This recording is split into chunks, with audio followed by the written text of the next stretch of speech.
alguns visitantes perguntaram se o homem pode renascer como um animal inferior.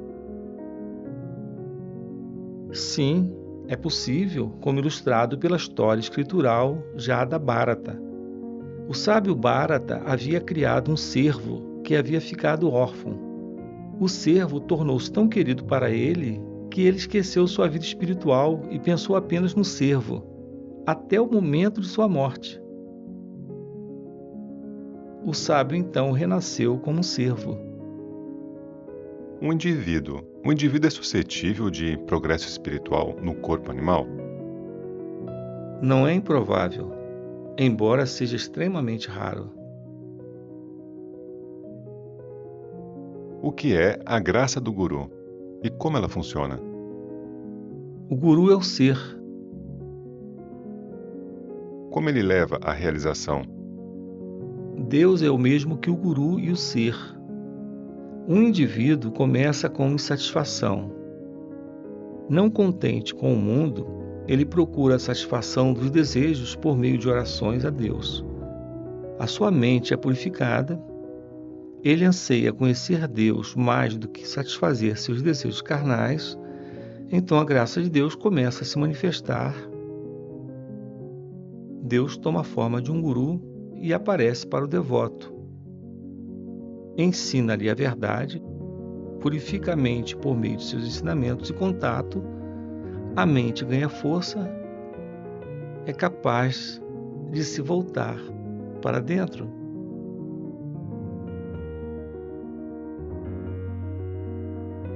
Com a meditação, ela é purificada ainda mais e finalmente permanece imóvel, sem a menor ondulação. Essa quietude é o ser. O guru é externo e interno. Do exterior, ele dá um impulso para a mente se voltar para dentro. Do interior, ele puxa a mente para o ser e ajuda a mente a atingir quietude. Isso é graça.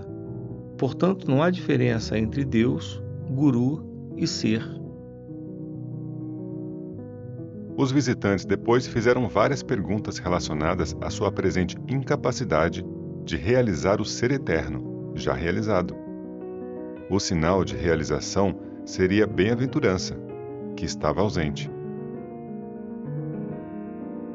Existe apenas uma consciência, mas nós falamos de vários tipos de consciência, como consciência corpórea e autoconsciência. Elas são apenas estados relativos da mesma consciência absoluta. Sem consciência, o tempo e o espaço não existem. Eles aparecem na consciência. Ela é como uma tela na qual esses são lançados como imagens e se movem como em uma exibição de cinema. A consciência absoluta é a nossa real natureza. De onde esses objetos surgem? Exatamente de onde você surge. Conheça o sujeito primeiro e depois pergunte sobre o objeto. Esse é apenas um aspecto da questão. O sujeito também abrange o objeto. Esse único objeto é um aspecto todo abrangente. Veja-se primeiro e depois veja os objetos. O que não está em você não pode aparecer fora. Eu não estou satisfeito. A satisfação só poderá existir quando você chegar à fonte. De outra forma, a inquietação existirá. O Ser Supremo tem atributos ou não? Saiba primeiro se você tem atributos ou não. O que é Samadhi? A própria natureza verdadeira. Por que então é necessário esforço para alcançá-lo? De quem é o esforço? O Maharshi sabe que eu sou ignorante. Você sabe que você é ignorante? O conhecimento da ignorância não é ignorância. Todas as escrituras existem apenas para o propósito de investigar se há duas consciências. A experiência de cada um prova a existência de apenas uma consciência.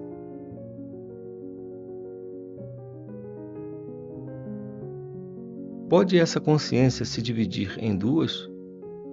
Alguma divisão é sentida no ser?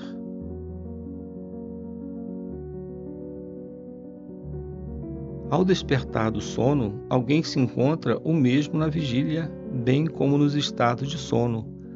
Essa é a experiência de cada um. A diferença reside na busca da perspectiva. Porque você imagina que você é o observador separado da experiência, essa diferença ocorre. A experiência mostra que o seu ser é o mesmo do princípio ao fim.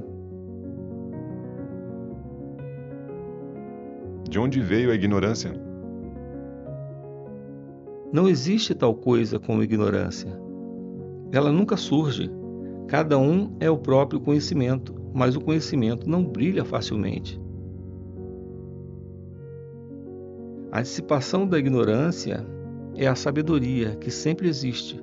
Por exemplo, o colar que permanece em volta do pescoço, embora tendo sido supostamente perdido. Ou cada um dos 10 tolos deixando de contar a si próprio e contando apenas os outros. Para quem é o conhecimento? Ou a ignorância? Não podemos ir do externo para o interno? Existe alguma diferença?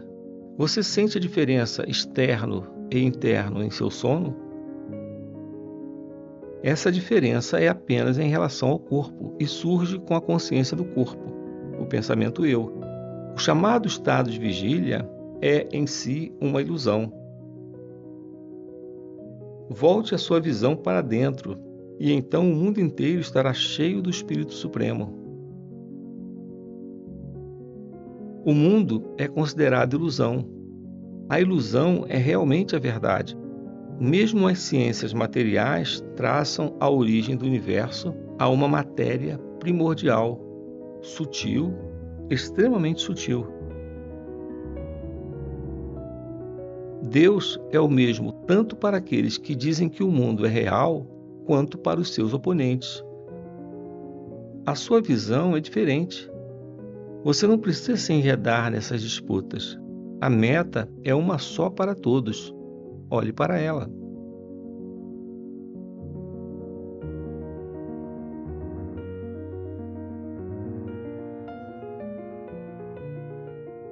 Alguém desejou uma explicação do termo luz ardente, usada por Paul Brunton no último capítulo do livro A Índia Secreta.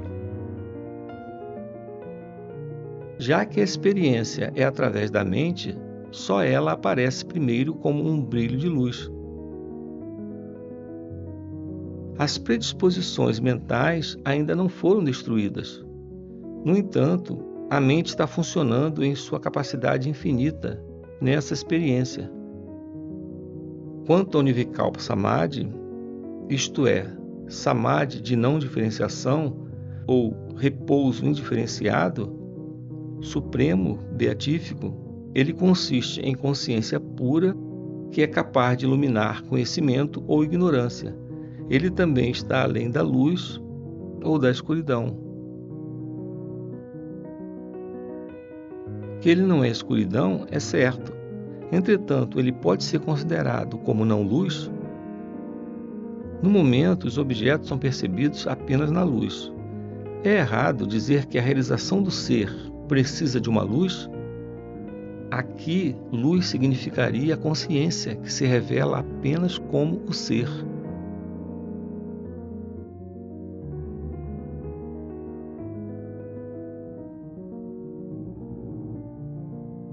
Os yogis dizem que viram fotismos de cores e luzes preliminares à autorrealização pela prática do yoga.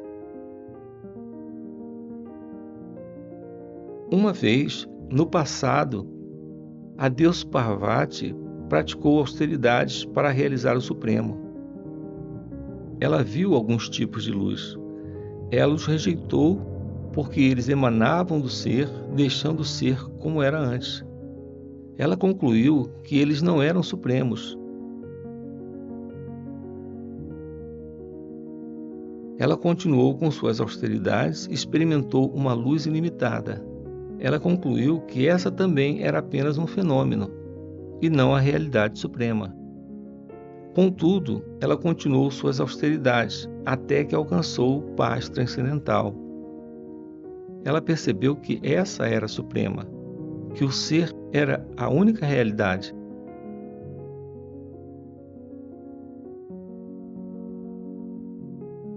As escrituras dizem: procure Brahman através da penitência. Depois dizem: penitência é Brahman. E também ele mesmo é a penitência, que por sua vez é composta unicamente por sabedoria. E há uma passagem que diz: lá o sol não brilha, nem a lua, nem as estrelas, nem o fogo. Todos esses brilham por sua luz.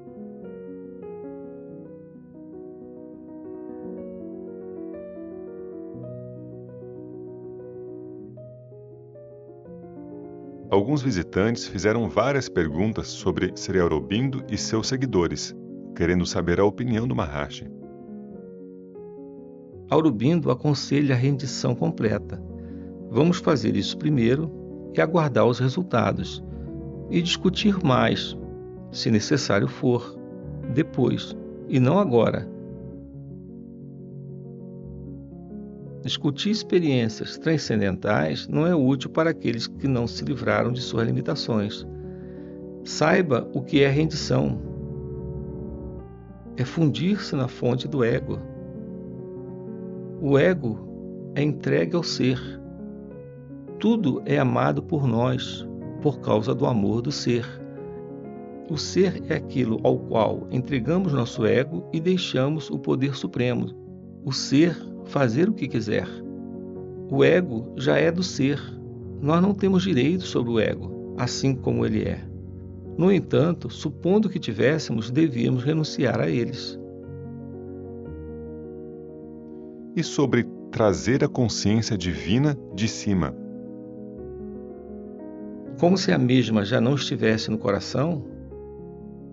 Ó Arjuna, eu estou no espaço do coração, diz Sri Krishna. Aquele que está no sol está também nesse homem, diz um mantra nos Upanishads. O reino de Deus está dentro, diz a Bíblia. Todos assim concordam que Deus está dentro. O que deve ser trazido? De onde? Quem deve trazer o quê? E por quê?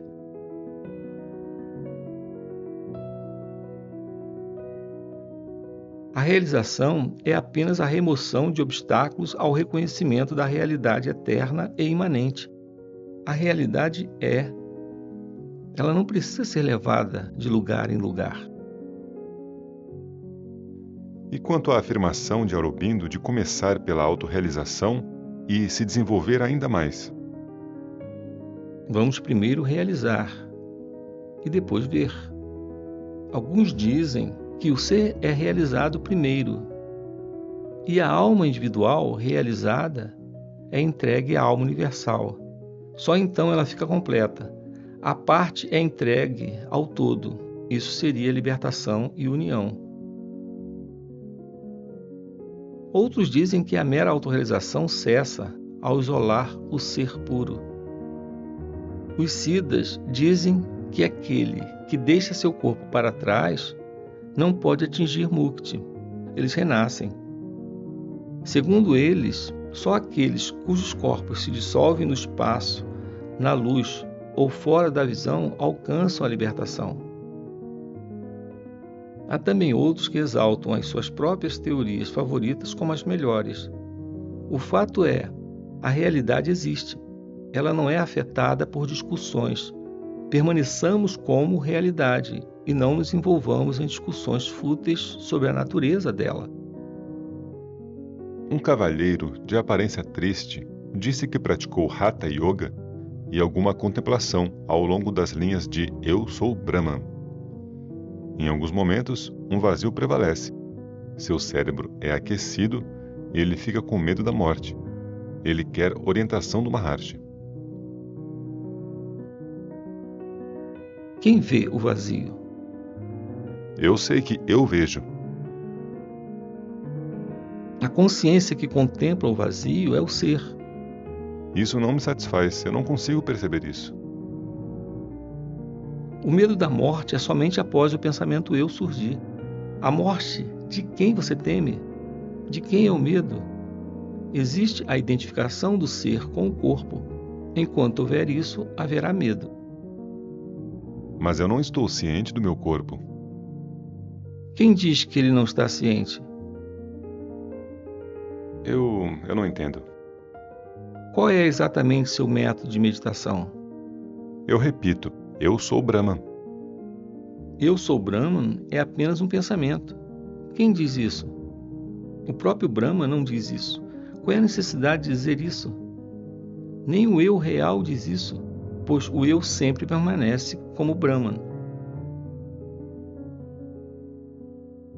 Dizer isso é só um pensamento. De quem é o pensamento? Todos os pensamentos são do eu irreal, ou seja, o pensamento eu. Permaneça sem pensar. Enquanto houver pensamento, haverá medo. Conforme eu continuo pensando nisso, há um esquecimento. O cérebro se aquece e eu tenho medo. Sim, a mente está concentrada no cérebro e, portanto, você tem uma sensação quente lá.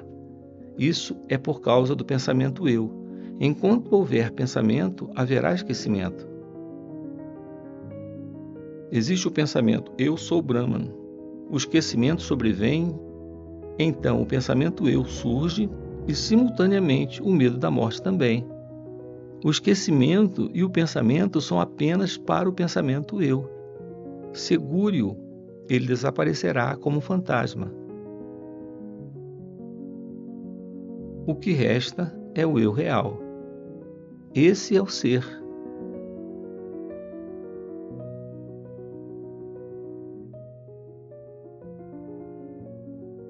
Eu sou Brahman é um auxílio para a concentração.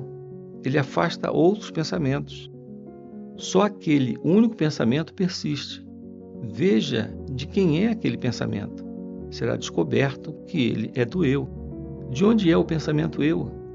Investigue-o. O pensamento eu vai desaparecer.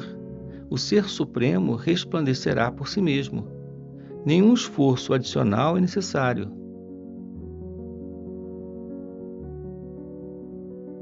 Quando o eu real permanecer sozinho, ele não vai dizer eu sou Brahman. Um homem continua repetindo eu sou um homem? A menos que ele seja desafiado, por que ele declararia que é um homem? Alguém se confunde com um animal irracional? Que ele deveria dizer, não, eu não sou um animal irracional, eu sou um homem. Da mesma forma, Brahma é o ser único. Então não há ninguém lá fora para desafiá-lo. E, portanto, não há necessidade de ficar repetindo, eu sou Brahman.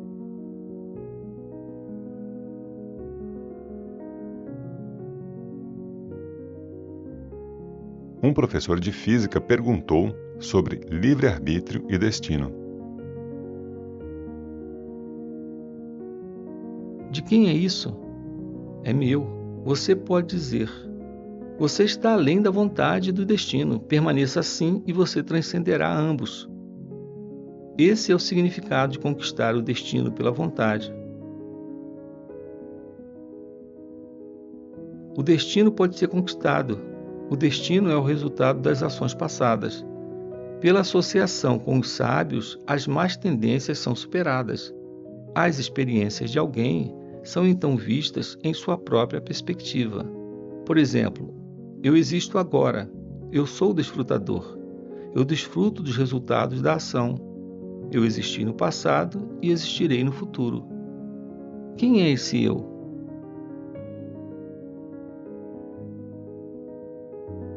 Encontrando esse eu como pura consciência, além da ação e do gozo, a liberdade e a felicidade são obtidas. Então não há nenhum esforço, pois o ser é perfeito e não resta mais nada a ganhar. Enquanto há individualidade, alguém é o desfrutador e o realizador. Mas se ela for perdida, A vontade divina prevalece e guia o rumo dos acontecimentos.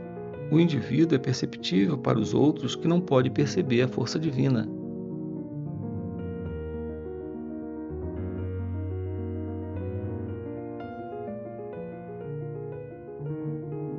As restrições e disciplinas são para outros indivíduos e não para os libertos.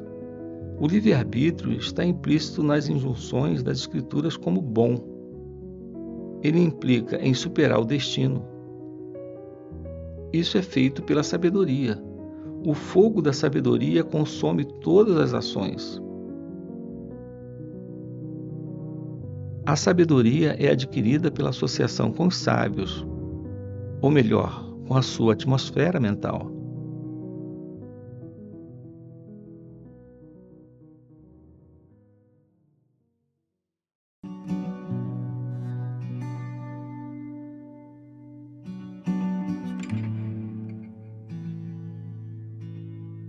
Foi cerca de 6 semanas antes que eu deixasse madura de vez que aconteceu a grande mudança em minha vida.